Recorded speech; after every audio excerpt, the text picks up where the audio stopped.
President Trump's new national security advisor is a soldier and a scholar. The president congratulated General H.R. McMaster on Twitter.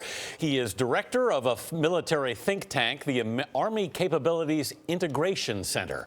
The president chose McMaster after spending the weekend interviewing candidates for the job. The acting national security advisor will become McMaster's chief of staff. Major Garrett's at the White House with details of the replacement for General Michael Flynn. Major, good morning.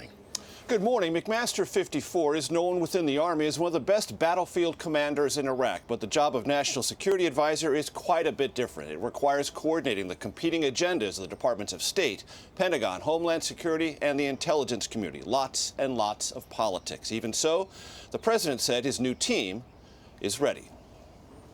Our country is lucky to have two people like this. Flanked by his acting National Security Advisor Keith Kellogg, President Trump announced his new National Security Advisor would be the man to his right, Army Lieutenant General H.R. McMaster. He's a man of tremendous talent and tremendous experience. I watched and read a lot over the last 2 days. He is highly respected by everybody in the military. McMaster served in the first Gulf War, Afghanistan and Iraq. He will be the fourth general appointed to a senior position in the Trump administration, after Defense Secretary James Mattis, Homeland Security Secretary John Kelly, and ousted National Security Advisor Michael Flynn. Mr. President, thank you very much. I'd just like to say what a privilege it is to be able to continue serving our nation.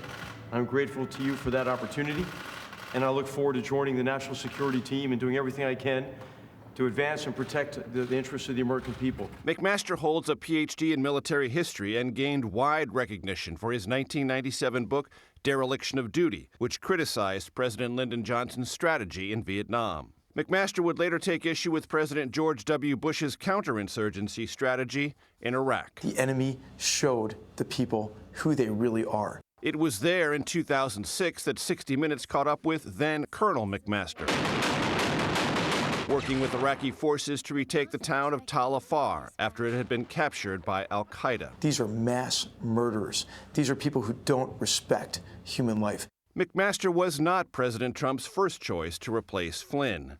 The president offered the job to retired Vice Admiral Robert Harward, who turned it down in a dispute over how much authority he would have over hiring senior National Security Council staff.